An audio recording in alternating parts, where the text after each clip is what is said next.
We know the season is just underway, but it's our job to keep an eye on the business of baseball. Vladimir Guerrero Jr. signing his extension this week changes the equation for next year's free agent class. In terms of team building and roster construction, this is something to be aware of. In the background, to be sure, but still there.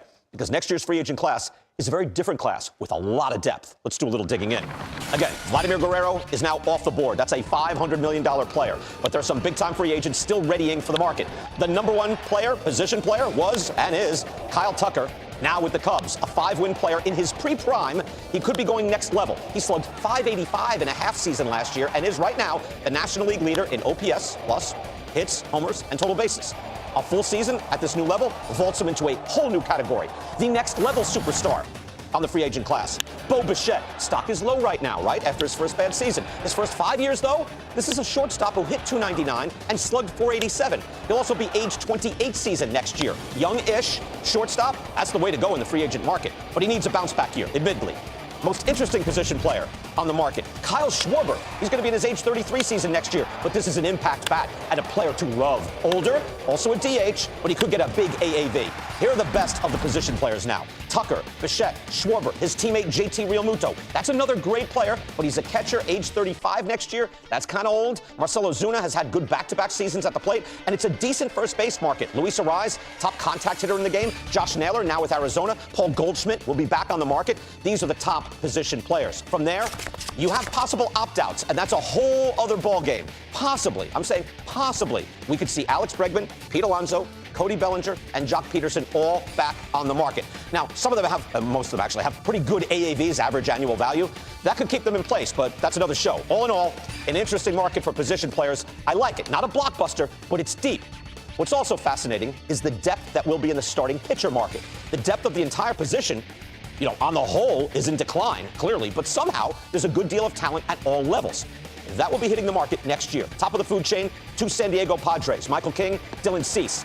King off a stellar first year as a starter. Cease was sensational back in 2022. Both high-ceiling pitchers. The market, though, likes certainty, and for that, it will have Framber Valdez of the Astros. Last 3 years, averaging 192 innings with a 3.063 ERA. That's a 130 ERA plus. Age 32 season coming up for Valdez. Not young, but quite a track record. Here's the top end, then. Starting pitchers. King, Cease, Valdez, Zach Gallen, Merrill Kelly of the Diamondbacks. Chris Bassett is off to a great start. He's going to be age 37, but off to a great start this year. You see the age seasons that they'll be hitting first year in free agency, the first year they'll be playing for their new teams. Also, Ranger Suarez, Nick Martinez, 35, but useful in and out of the pen as well. And I know it's diminishing returns, right? They're in their 40s. Max Scherzer, Justin Verlander, future Hall of Famers. They'll also be back on the market. So, starting pitcher class. Does it have a superstar? Not really, but that's a lot of B+, A- for starting pitchers. It's deep. Not only that, the relief pitcher market will be robust. Relievers are volatile. Talent level fluctuates year to year. This coming off season, we're talking high end. Devin Williams, Ryan Helsley, Kirby Yates. Those 3 have been premier run preventers. Then from there, Raciel Iglesias, Robert Suarez could opt out. Look at the ERAs, the basic run prevention, outstanding. Also, Kenley Jansen, Luke Weaver of the Yankees, Michael Kopech now with the Dodgers, could all be out there on the open market. Again, high end and deep. So the last few years, we've had Judge, Ohtani, Soto. This coming season has real depth and a chance for clubs to build with multiple free agents. I'd like to go shopping this offseason. It's interesting. I want to know what you think on X at MLB Now. Who is the free agent that you would target on next year's market? I'm not just asking who's the best. That's probably Kyle Tucker, right? I've mentioned that. But the one to go after, have dinner with Thanksgiving weekend, meet the parents, take the wife out to dinner, make sure, like imagine Theo going to see the Shillings out in Arizona about 20 years ago. Thanksgiving. Meet with Thanksgiving. Here we are. All right, we're in this together. Good. Yonder Alonso is here. Chris Young as well. Impressive. He was just on the previous show. He had a whole different wardrobe. Quick. You know how to change to your environment. You got to make it happen. That's outstanding. That's a center fielder for you. Same color concept, though. I wasn't thinking, let me talk free agents next year, but once I started looking at it, I got psyched. And as I said, if I'm a general manager, I would like to go shopping this year, wouldn't you? The menu is full. Yeah. Right? You can go get anybody you want, essentially, right? I like the players that they have. I also like the players that have the options to go into free agents. And a guy like Pete Alonso, for example. But I think for me, it's a guy like Framber Valdez. I think when you look at the guys that are out available, you want starting pitching. And starting pitching is thin. Starting pitching with executions in the postseason, the way they've been able to pitch, consistency, a guy who's going to give you a lot of starts, a guy who's going to pound the zone, he's going to give you length. I like a guy like Fernando Valdez. It reminds me a lot of Max Fried. When you look at him, yes, he is a year older, but hey, 6 years, 180, why not? I think it makes sense, 30 a year. That's a guy that I would definitely go after. Look, you can always making an offer. 6 for 180. Okay, you got numbers in mind. You can always find guys out of the bullpen during the trades, during free agency. You can go get a big bat if need be. But starting pitching, nobody's going to give that up. See, that's what interests me. And maybe I was overselling it when I first saw it, but I saw so many, again, B+, A- guys, the upside guys. Again, Valdez is the most consistent, but I saw a lot of guys that you're saying, if you can get the right price range, it could be fascinating. Yeah, I'm thinking more A- than B+, or maybe even A's. I mean, when I'm looking at a list of free agents when you had your open right there, first thing I underline, Dylan Cease and Michael King. One thing, Padres need to win this year because you're losing these guys right here. But that's two premier arms that I would love to try to get if I could possibly. Cease was under trade rumors all season last year and in the offseason. So we're curious to see what happens there. But I'm also on the position player side, BK, curious to see who's still available when this offseason comes around. After seeing the Vladdy deal done, I understand he's the hometown guy with Toronto. But if I'm the Chicago Cubs, I'm not letting Kyle Tucker get the free agency. I'm at least try to make an offer to see, can I go ahead and retain Kyle Tucker right now? From the outside looking in, it seems like the Cubs have the flexibility to go out there and get a player the magnitude of Kyle Tucker. You know they went after Alex Bregman last offseason, so why couldn't you go and potentially try to get a Kyle Tucker? It all depends on what that number has turned into after that Vladdy deal. Is Kyle Tucker now a $500 million player? And that's the question that I don't know the answer. I think it hasn't settled yet. Like, it's so volatile. If Tucker...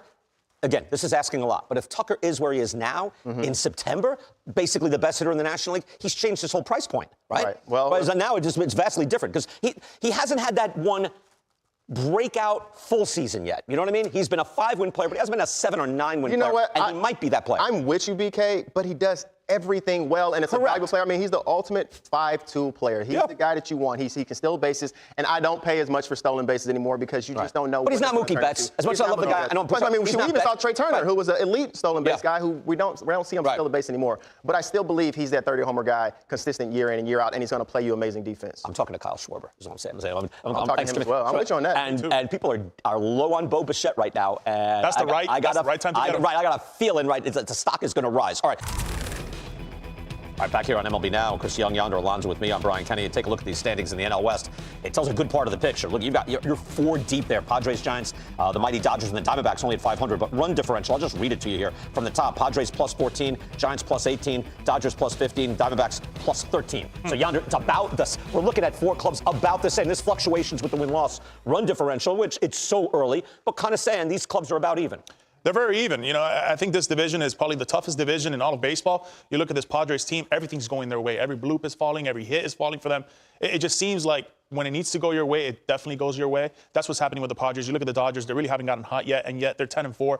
If anything, you will look at this division and you would think the Giants are the best team, one of the best teams, right? I think starting pitching is really good, is up there within that division, and they're hitting. It's the style that they bring to a Giants team. It's the old school mentality of the Buster Posey's years, right? It's good defense, really good starting pitching, and timely hitting. They're getting that just as much. He wanted to get baseball in a sense, like his own version of baseball, 100%. right? And I had to admit, like, there's something to Willy Adames with the Brewers. The moment he got to the Brewers, the shortstop that they just signed, the moment he got to the Brewers, they got better. And remember, the Brewers just stayed at the high level. So I'm not saying it's all Adames, but there's something to it being Willy Adames. So Adames and Matt Chapman on that left side of the infield, they're kind of solid guys. Yeah, the left side of the infield is one of the best in baseball, but collectively as a team, their style of play is great. And what I love about it so much, they're finding ways to manufacture runs, BK. They're scoring 4.7 runs per game, almost 5 runs per game, and they're not really clicking on all cylinders. You have Wilmer Flores swinging the bat well, Jung-Hoo Lee swinging the bat well, but Adames hasn't gotten going yet. You have a lot of guys who aren't thumping like you feel like the Giants can thump, and they're still finding a way to manufacture runs, and I think they're 13 for 14 in stolen bases. They're finding ways to take that extra base when they need to, just playing solid brand of baseball, and I think that plays well in the postseason as well. And we were talking Padres before, and it's almost like you have to reset your expectations, but if you reset, again, down the stretch and in the playoffs, they're the best team in baseball. Should have won the World Series, could have won the World Series last year. So if you reset your expectations, it's still a pretty good club. That's still left there. It's a very good club. Yeah, pretty good wild card team. I still think the super team is the Dodgers. I still think they win the division. They haven't even gotten hot. They're 10-4. They're finding ways to win. But again, you look at the Padres, the Diamondbacks, and the Giants.